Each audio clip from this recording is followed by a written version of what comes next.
You cannot control the storm, but you can learn to stand firm within it. There are moments when life tests every boundary of who we are, when chaos takes over, when the world outside collapses, when everything we believed in begins to crumble. But in those moments, Stoicism reminds us true strength is not found in conquering the world. It is found in conquering yourself. This video is not about abstract philosophy. It is a journey into the kingdom of the mind, where you are the sovereign.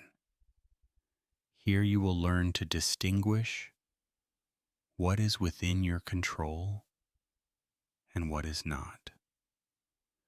You will learn to face fear with reason, to act with virtue, to live with compassion, and to see every obstacle as the very path forward. Take a deep breath and step with me into the world of the art of self-mastery, the Stoic way. The ancients said, "He who says he can and he who says he cannot are both correct. And your life is what your thoughts make it." This is not some fanciful magic, but the most fundamental truth of our inner cosmos. Let us delineate clearly. This world is divided into two parts. One part lies beyond our control: the weather, the opinions of others, the fluctuation of fortune, and even inevitable death. The other part, and the only part that truly matters, lies completely within our power, our judgments, our thoughts, our choices, and our own actions. When you say, "I cannot," you are not describing an objective reality. You are issuing a judgment. You are building a wall within your own kingdom and declaring it impassable. And because you are the sovereign in that kingdom, your judgment becomes law. Conversely, when you say, "I can," you are commanding all your inner resources to direct themselves toward a goal. The external outcome may be success or failure that belongs to fate. But the act of striving, the perseverance, and the dignity within that effort are entirely yours. Both people, the one who believes he can and the one who believes he cannot, are correct because they are forging their own internal reality. Consider your mind a citadel. Outside, the arrows of fate, criticism, failure, illness may fly thick and fast. They may lodge in the ramparts, but they can never penetrate within and harm the sovereign who reigns, unless that sovereign himself opens the gate to them. Every time you feel anguish from a remark, ask yourself, what is harming me? The remark itself, or my judgment that this remark is an insult? You will find that the power always lies in your judgment. Your life is not what happens to you, but how you interpret and respond to what happens to you. This is the ultimate freedom, and one which no one can ever take away. The wise sage taught true knowledge is to know the extent of one's own ignorance, and he who asks a question is a fool for a minute. He who does not ask is a fool for life.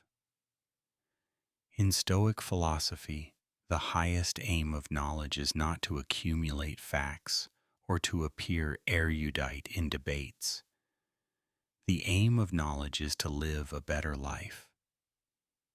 And the first most courageous step on this path is to acknowledge the vastness of what we do not know. Our minds are inherently rife with false preconceptions, hasty judgments, and unfounded fears inherited from society and instinct. We fear what others think of us. We desire things that do not bring enduring happiness. We regard ephemeral things like wealth and reputation as the highest good. This is precisely the ignorance we must confront. The act of asking questions, therefore, is not an expression of weakness, but the action of a spiritual warrior. Each question, why do I believe this? Is this truly within my control? Does this help me become more virtuous? Is a hammer blow shattering the shackles of ignorance. It is better to be a fool for a minute and thereby gain wisdom for a lifetime than to live in the complacency of a permanent fool, one who never dares to question his own entrenched beliefs. Learn unceasingly not merely from books, but from life itself. Every challenge is a lesson. Every mistake is a teacher. Analyze them with care, not to torment yourself, but to discern the governing principles of reason and virtue. Then put what you learned into practice. Philosophy is not a collection of fine quotations, but an art of living, practiced every day, every hour. Contemplate these words. A journey of 1,000 miles begins with a single step, and the man who moves a mountain begins by carrying away small stones. The Stoic views action as an archer does. The archer's preparation, inspecting the bow, selecting the arrow, honing his skill, keeping his mind tranquil, lies entirely within his control. He pours all his effort and excellence into these things. But once the arrow is released, its result, whether or not it hits the target, depends on external factors. A sudden gust of wind, a bird flying past the target, moving unexpectedly.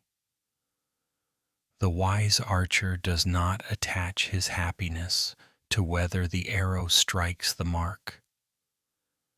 He places his joy and his dignity in having executed the shot as perfectly as he was able.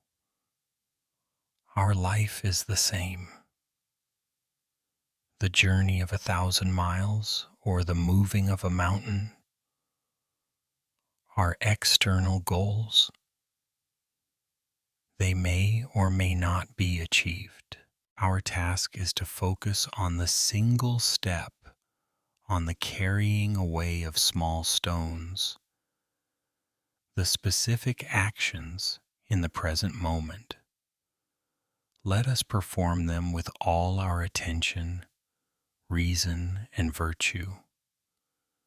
Do not be obsessed with the grand outcome in the future, for that will sow anxiety and disappointment.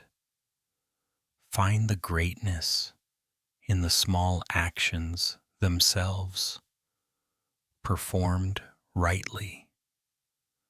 When the ancient sage advised, choose a job you love, a Stoic would reinterpret this. Learn to love the work you must do. Love comes not from the nature of the work, but from how we perform it.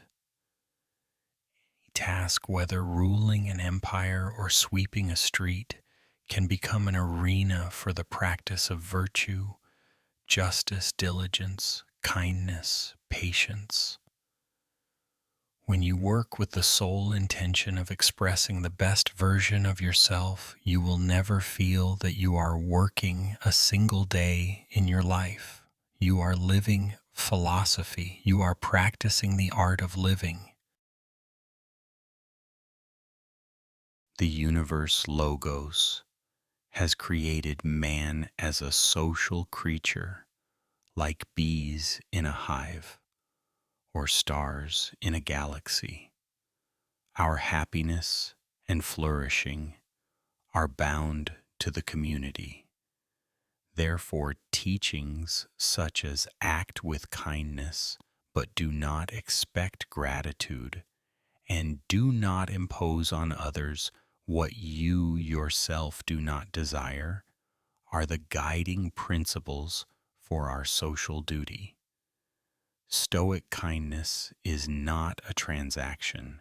We are not kind in order to receive gratitude, because gratitude is the action and emotion of another. It lies outside our control. We are kind because it is the action aligned with reason and our human nature.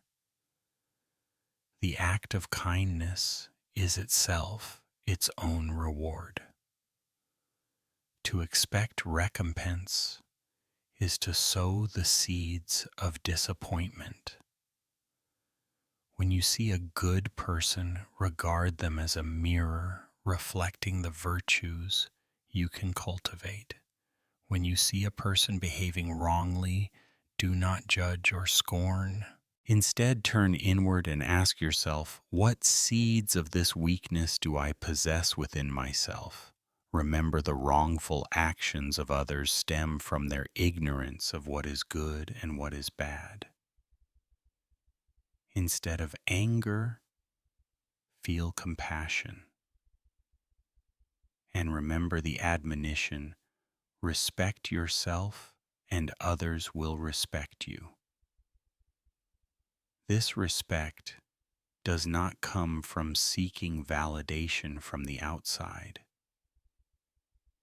It comes from living a life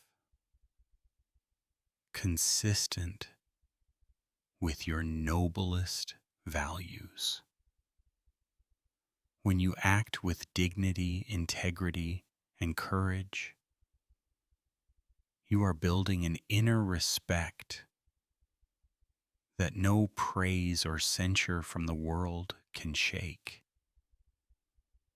The respect of others, should it come, is merely a pleasant byproduct and never the goal.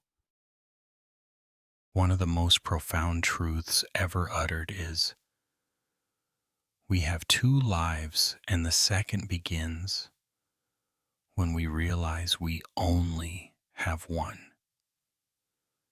This is the very call of memento mori. Remember that you will die.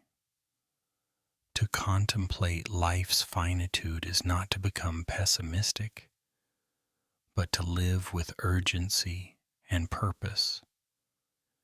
Each day that passes is an irretrievable gift. Will you squander it on petty anxieties, futile anger, and vain desires? Or will you use it to train your reason, practice virtue, and live in accordance with nature? When you realize you have only one life, you will begin to live authentically. And in that one life, adversity is inevitable. But the ancients taught our greatest glory is not in never falling, but in rising every time we fall. The Stoic goes one step further. We do not merely rise after we fall. We use the fall itself to move forward. The Emperor Marcus Aurelius wrote, "The obstacle in the path becomes the path. Fire consumes the impediment and flares higher. To a disciplined mind, every difficulty, every failure, every injustice is fuel to ignite the flame of virtue. Betrayed. This is an opportunity to practice forgiveness and steadfastness. Failure in business. This is an opportunity to practice humility and resilience. Facing illness. This is an opportunity to practice courage and an appreciation for life.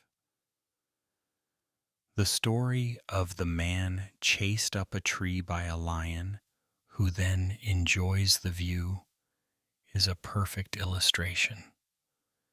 The external situation being chased by the lion was dire, but his internal judgment and response, "The view is magnificent," were entirely within his control.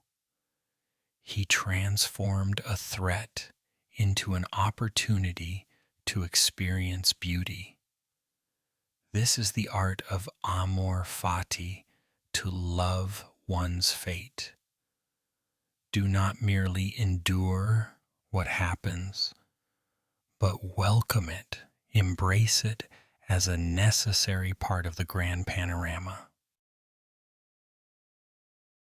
The path we are charting is not an easy one. It demands constant vigilance, continuous self-examination, and extraordinary courage. But it is the only path that leads to true freedom. Remember these core principles. 1. Focus on what you can control. Let your mind be an inviolable kingdom. 2. Live according to nature. Accept what fate brings and act according to reason and virtue, which is our noblest human nature. 3. Act for the common good. Remember that you are part of a greater whole, and your happiness is bound to the happiness of humankind. 4. View every challenge as an opportunity. Do not pray for a life without difficulties. Pray for the strength to face every difficulty. Life is not measured by its length, but by its depth, not by what we possess, but by whom we become. Do not wait until you have free time to begin reading philosophy. Make your very life a book of philosophy. Every decision is a chapter. Every action is a line. Begin right now, in this very moment. No matter where you are, no matter your circumstances, you possess the power to choose your response. Choose wisely. Choose virtue. Stand firm like a rock so that the waves of life crash against you unshaken, and in the end they must dissolve into the tranquility that surrounds you. That is the path of the Stoic. That is the path leading to a life of tranquility, self-mastery, and profound meaning. No one can defeat a mind that is at peace with itself.